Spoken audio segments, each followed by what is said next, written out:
saya, ya Arif Budiman Official.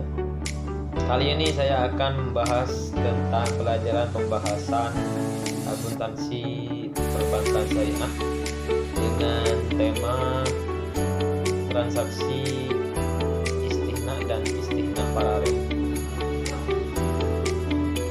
Sebelumnya saya akan memperkenalkan diri saya terlebih dahulu. Nama saya Arif Budiman dengan NIM 200803102061 dari Prodi Administrasi Keuangan Fakultas Ekonomi dan Bisnis Universitas Jember.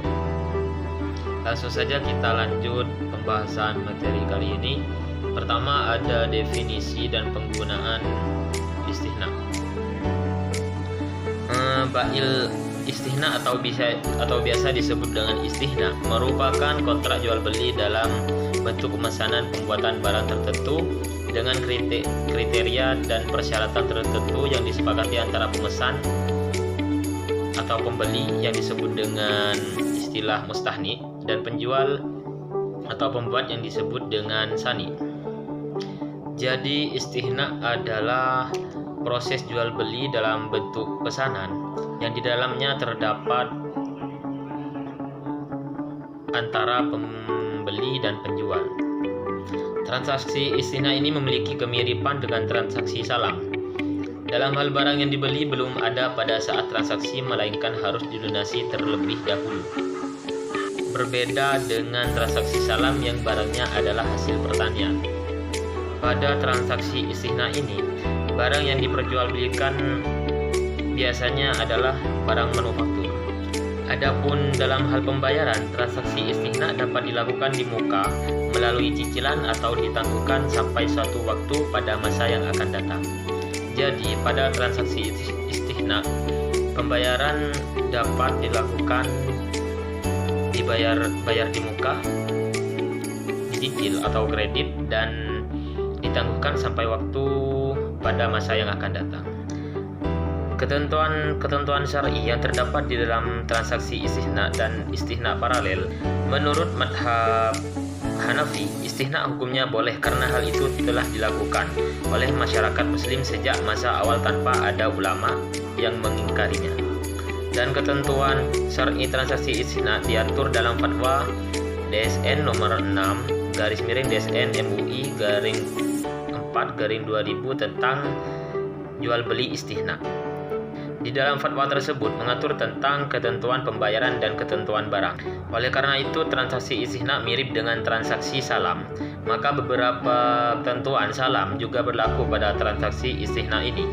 Selanjutnya ada rukun transaksi istihna. Rukun transaksi istihna meliputi yang pertama ada transaktor, yakni pembeli atau mustahni, dan penjual yang disebut dengan sani. Yang kedua ada objek akad meliputi barang dan harga barang istihna. Dan yang terakhir ada ijab dan qabul yang menunjukkan pernyataan kehendak jual beli istihna kedua belah pihak. Jadi rukun transaksi istihna terdapat 3 objek yang harus dipenuhi. Yang pertama tadi ada transaktor dan objek akad yang meliputi barang dan harga barang, dan yang terakhir terdapat ijab dan qabul. Yang pertama transaktor. Apa itu transaktor? Transaktor adalah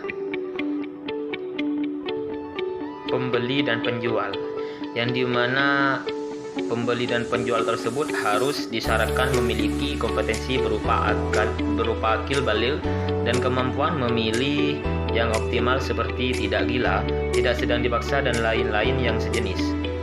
Dan ada penutup transaksi dengan anak kecil dapat dilakukan dengan izin dan pantauan dari walinya.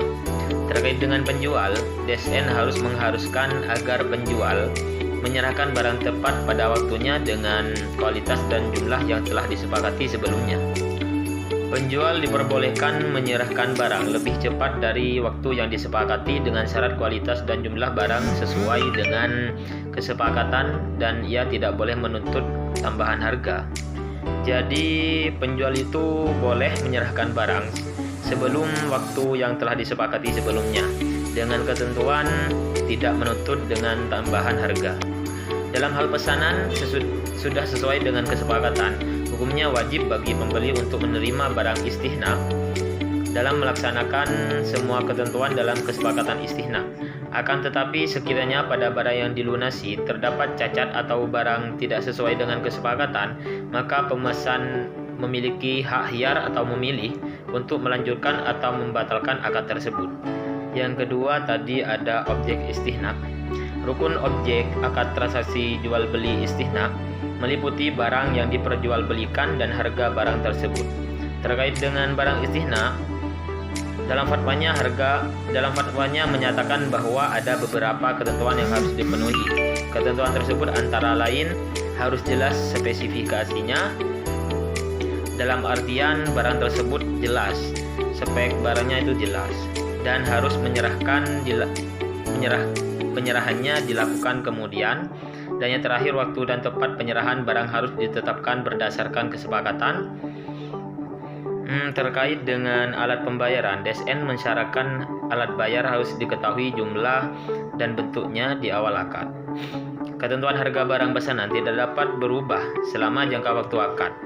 Alat bayar bisa berupa uang, barang, atau manfaat. Pembayaran harus dilakukan sesuai kesepakatan. Pembayaran itu sendiri tidak boleh dalam bentuk pembebasan utang. Yang ketiga ada ijab dan qabul. Ijab dan qabul di sini ialah merupakan pernyataan dari kedua belah pihak yang berkontrak dengan cara penawaran dari penjual atau bank syariah dan penerimaan yang dinyatakan oleh pembeli atau nasabah. Jadi ijab dan qabul ini adalah pernyataan dari kedua belah pihak antara penjual dan pembeli dalam transaksi tersebut.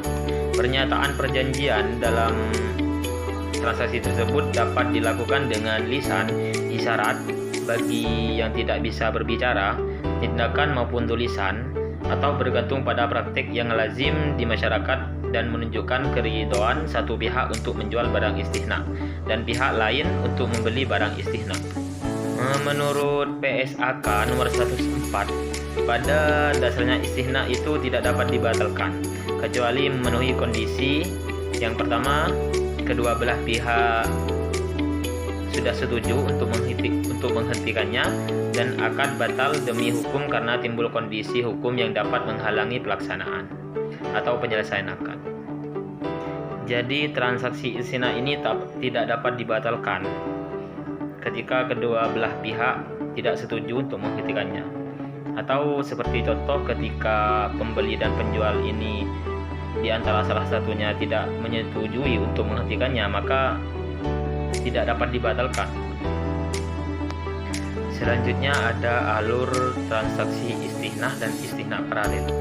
Di dalam transaksi istihna ini paralel terdapat 3 pihak yang terlibat, yaitu bank, nasabah, dan pemasok.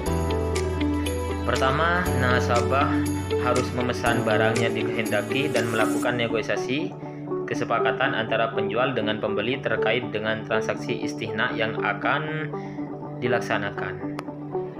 Kedua, pada transaksi istihna, setelah akad disepakati, maka penjual memulai membuat atau menyelesaikan tahapan pembuatan barang yang diinginkan pembeli. Setelah barang dihasilkan, pada saat atau sebelum tanggal penyerahan, penjual harus mengirim barang sesuai dengan spesifikasi, kualitas, dan kuantitas yang telah disepakati kepada pembeli tersebut. Adapun transaksi istihna paralel yang biasanya digunakan oleh penjual atau bank syariah yang tidak membayar sendiri barang istihna setelah menyepakati kontrak istihna dan menerima dana dari nasabah istihna, selanjutnya secara terpisah membuat akad istihna dengan produsen atau barang istihna. Ketiga, setelah menyepakati transaksi istihna dalam jangka waktu tertentu, pemasok kemudian mulai melakukan pengerjaan barang yang dipesan. Yang keempat, selama mengerjakan barang yang dipesan, pemasok melakukan tagihan kepada bank syariah senilai tingkat penyelesaian barang pesanan. Alur kelima, bank syariah melakukan pembayaran kepada pembuat barang sebesar nilai yang ditagihkan. Lalu keenam, bank syariah melakukan tagihan kepada nasabah pembeli berdasarkan tingkat penyelesaian barang. Ketujuh, pemasok menyerahkan barang kepada nasabah pembeli. Lalu kedelapan, pemasok mengirimkan bukti pengiriman barang kepada bank syariah. Dan Dan yang terakhir, ke-9, pemasok mengirimkan bukti pengiriman barang kepada bank syariah dan nasabah melunasi pembayaran barang istihna sesuai dengan akad yang telah disepakati. Mungkin itu saja pembahasan pada video kali ini. Semoga apa yang dibahas mulai dari awal menjadi bermanfaat dan tentunya menjadi ilmu yang barokah. Mungkin itu saja dari saya. Sekian, terima kasih. Wassalamualaikum warahmatullahi wabarakatuh.